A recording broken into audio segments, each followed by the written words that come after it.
is it's all about who is getting the money and who's that money being put to work for. When he pays back, as he pays back this $17,141 of interest, he is the one who actually gets to go and access that money again and use it again. All he changed was the process. See, we're not changing anything dramatically in our lives. We're already doing most of what we need to do to be our own banker. We just need to change the process. The most important thing is we need to be clear about the objective and how the client's structured and all that sort of stuff. So this objective is to eliminate $420,000 worth of debt in less than 21 years, which was the current amortization. So we have a client who's 47-year-old male chiropractor, $420,000 of consumer debt, including 2 mortgages, 15 total debts. So he was in a lot of trouble. He had a deep amount of debt here, a lot of payments flowing away. His banking system started with a capitalization amount of $20,000 per year in year 1.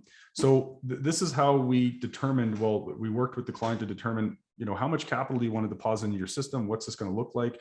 So the way that he was thinking about it is he thought, okay, I have patient visits that are worth $50 on average, and he has 1 to 2 patients that will end up no showing, and he has 1 to 2 patients that walk in off the street. And we said, hey, look, if you set aside 2 patients per day, $100 per day, would that break your business? And fortunately, the answer was no. So he works about 200 days per year. You multiply $100 a day by 200 days, and that's where we got the $20,000 per year. And what he's doing is he's actually setting that amount aside moving forward so that he can capitalize the policy each year, right? So he's just setting that money aside, because when he first started the process, he actually didn't have the $20,000 to capitalize the policy. So he actually capitalized the policy using a private or funded by a private loan, which is also included in the $420,000 that we're going to recapture using the system. And I'm going to walk you through that entire example as we go here.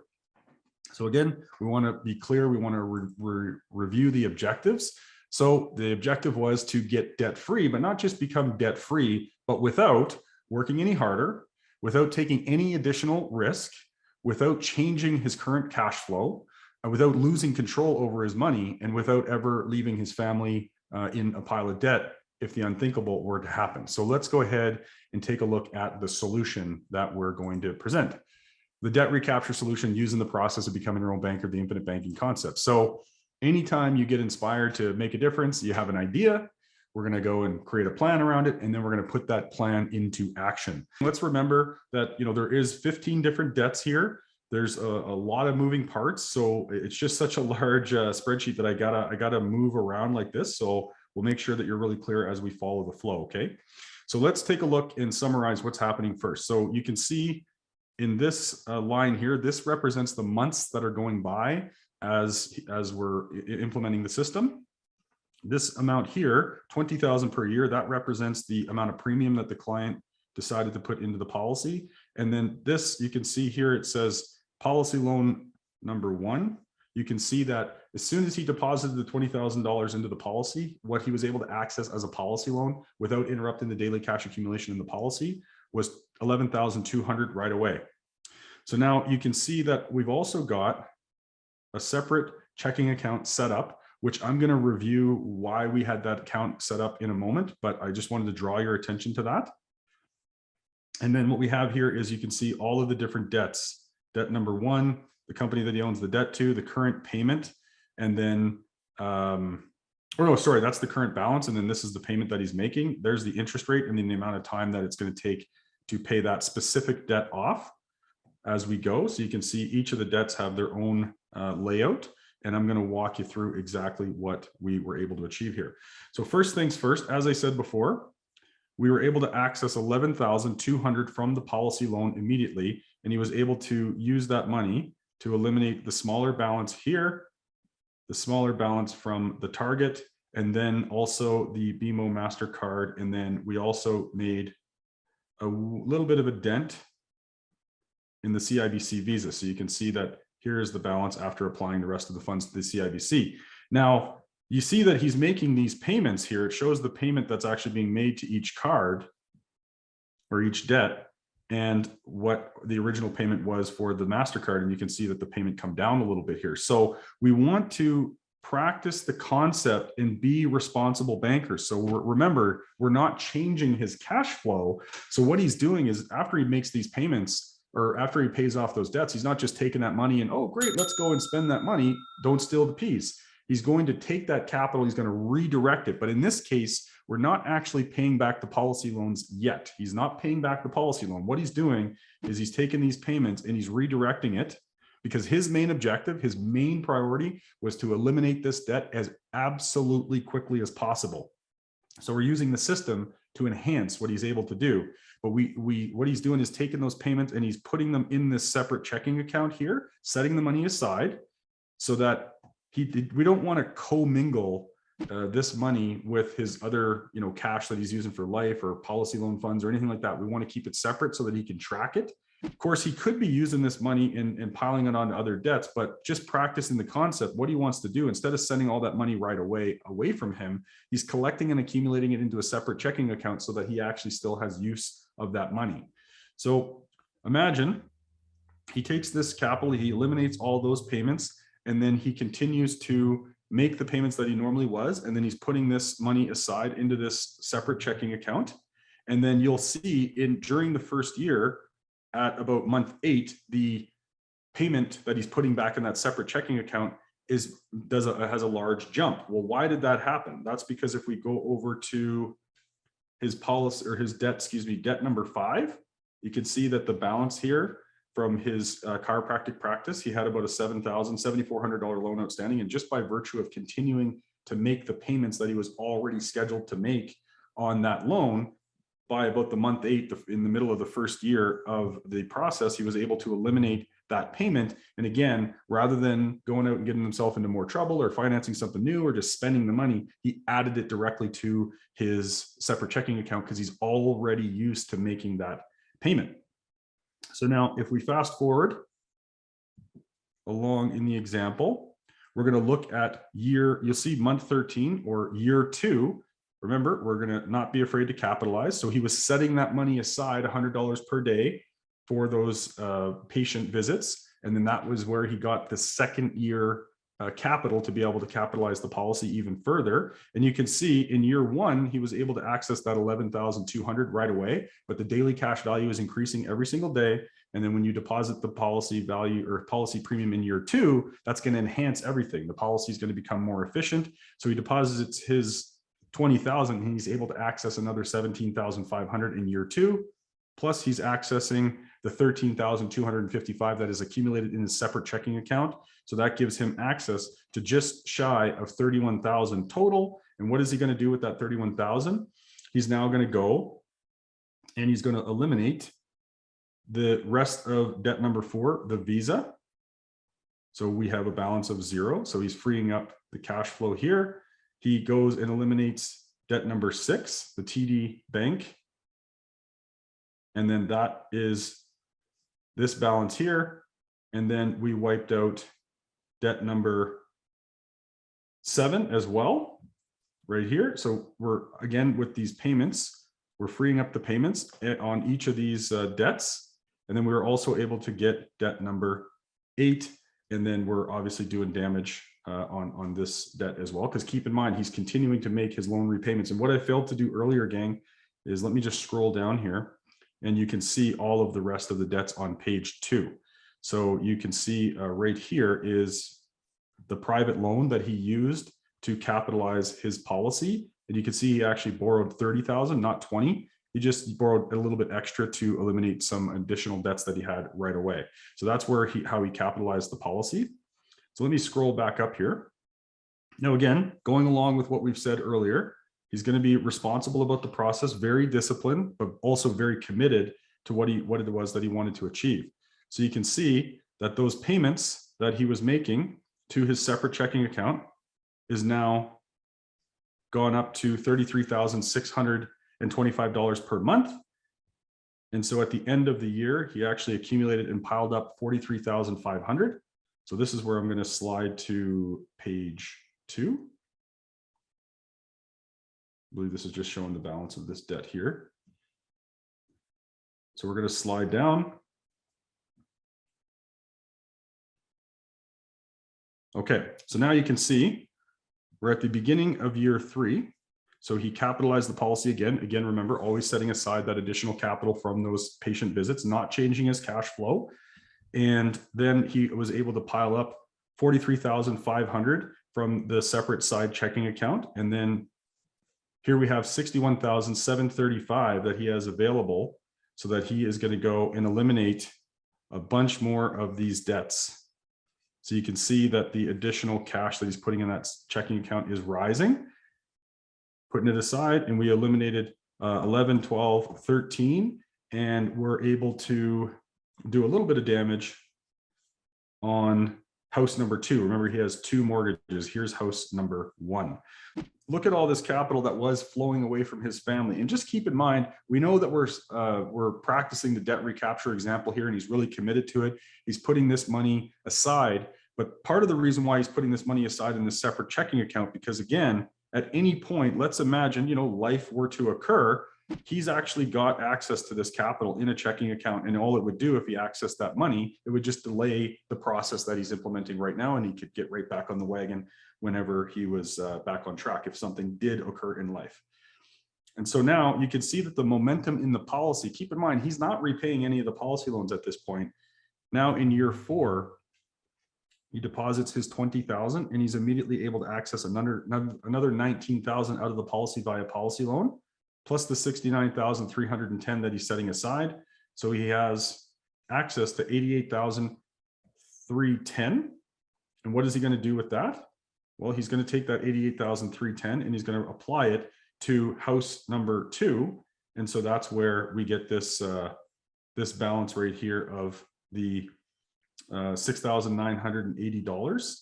And did that affect the payment? No, it didn't affect the payment. So now a short while thereafter, because he's still continuing to make that payment and he's piling money up in the side account, he's going to be able to eliminate that next debt quite quickly. In fact, if we scroll down here, we'll just see at the end of year 4, beginning of year 5, here we are again. You'll notice something interesting here. This is completely up to the client. It's their choice, what they choose to do. But now that his system is become very efficient, and it's what I like to refer to it as live steam. He's got this pot of water that's just boiling, and it's got a lot of power now. It's got a lot of energy. Every policy that we design is going to have a base or a minimum required premium, and it's going to have a maximum premium. So in this example, the maximum premium for this policy, you can't put a single penny more in than $20,000 per year, but he's not required to put the full 20. It's completely up to him. He's only required to put in a $8,000 base premium. So he could put in 10 if he wanted, 15. But in this case, what he chose to do, because this policy is now efficient, he deposits $8,000, the base premium, but he's immediately able to access $9,300 more than what he had originally set aside. So what he decided to do, because we want to become more profitable over time, and as we said, money grows on branches. We want to grow and expand the policy system as we're able to sustain the policy system. We want to make sure that we don't bite off more than we can chew. So what he decided to do at this point is he decided to start policy number 2. So he decided to start policy number 2 at $20,000. And so he's able to access $9,300, $9,315. He deposits policy premium for policy number 2. And just similar to when he originally started, he was immediately able to access $11,000, almost $200, plus the $71,305 that he had already set aside. So now he's going to take $91,810, and he's going to completely wipe out, he's going to completely wipe out debt number 14, and he's going to do some serious damage on debt number 15. And you'll see here's the balance, and then the payment was dramatically reduced because what he did is a refinance at that time to free up even more cash flow to put back into his own policy system. And so now you can see here at month 57, because again, being very diligent, very disciplined, he was able to access enough capital from his separate checking account to be able to eliminate altogether the personal mortgage and free up even more cash. So we got rid of debt, debt number 15, house number 1. And now again, what's the responsible thing to do? Well, keep the money flowing back in the system, keep following what you're doing. And what he's been doing now is he's been still accumulating that cash, At the end of the year, he piled up another 35,200. And now he can start redirecting that money to pay off the policy loans. And you can see he continues to capitalize. And because he put that money aside, he has access to another $62,000. And that is the debt recapture spreadsheet. This is the plan. Now, keep in mind, there is a huge amount of planning that goes into this process. It takes time to find out exactly how the client is structured. It takes time to look at what their objectives are and then actually put this together in a way that it can actually be implemented in a simple, systematic way. So there's a lot of moving parts. That's the result that we're able to create. Okay, so a debt recapture recap. All debts were gone in 57 months versus 252 months, 21 years. So all those payments are freed up and relieving a lot of stress and coming back to the house. Now, the total premium dollars put into the policy or policies, because we did start policy number 2, was 108,000. That's what he deposited. And the total policy loans was 86,480. That's what he borrowed from the policies via policy loan. And the total debt that was recaptured was $420,000. And now continue to summarize. Now the interest capitalized by the life company, because remember, at no point was he repaying policy loans during the debt recapture process. That's what he chose to do. So the interest would accumulate on the policy loans of a total of 17,141. And at the time it was 7.5% interest. And now, as we mentioned earlier, 6.2% is the interest rate, simple interest rate at the life insurance company. Now, the key thing I want to point out with the 17,141 is it's all about who is getting the money and who's that money being put to work for. When he pays back, as he pays back this 17,141 of interest, he is the one who actually gets to go and access that money again and use it again. And he's storing it in a company that he co-owns, so they can put that money to work and create more profit. We're actually contributing to the profitability of the insurance company by flowing our capital into the policy system, into the company. So the chiropractor is now pumping the money into the system in the right direction. The total loan outstanding, the policy loans outstanding, 86,480 plus the 17,141 that accumulated in interest, 103,621 of policy loan balance. And now what is he doing? He's going to be a responsible banker. Don't steal the peas. Don't change your cash flow. He is now redirecting the $7,640 per month, beginning in month 57, right? Because that's the plan that he put in place to use as policy loan repayment. So now he's redirecting that money right back to his system. And at any time, if an opportunity tracked him down or a problem showed up, he could go back and re-access whatever he's paid back plus that daily growth. So giving him access to an ever increasing pool of financial value so that he can achieve more objectives for his family.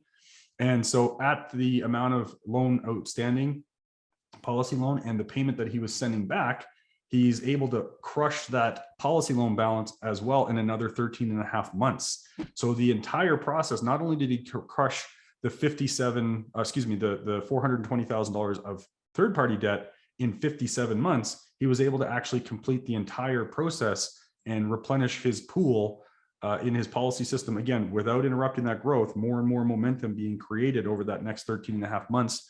And not to mention the capitalization that he would have done at that time. He was able to complete the whole process and replenish the policy loan and recapture all that debt within 70 months.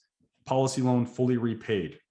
Access to all the family equity. Imagine that. So he has those properties that he still had. He probably, he has those other cards and those lines of credit and whatnot. We don't want to use that. He has the equity now. He has that capital built up in his policy system so that if opportunities show up, or God forbid a problem, or he needs to finance a vehicle or what have you, he has access to all that equity in his policy system. Not to mention, he actually has 2 mortgage-free homes that he could, if he chose to, register a line of credit against those properties to potentially access even more assets to create more cash flow for his family, create more freedom, and expand his banking system even further. Let's go ahead and recap. Did the chiropractor accomplish his objective of paying off the family debt? Yes. Did the chiropractor work any harder? No, he just kept doing what he was already doing. All he did was change how he was doing things. Did the chiropractor ever lose control over his money? Absolutely not, especially because he put that side account together. And yes, we were storing that in someone else's bank, but it was at least being stored there rather than being trapped inside those debt instruments. And then did the chiropractor take any additional risk? No, he did not. Did the chiropractor ever change his cash flow? He didn't. What did the chiropractor change? All he changed was the process. See, we're not changing anything dramatically in our lives. We're already doing most of what we need to do to be our own banker. We just need to change the process.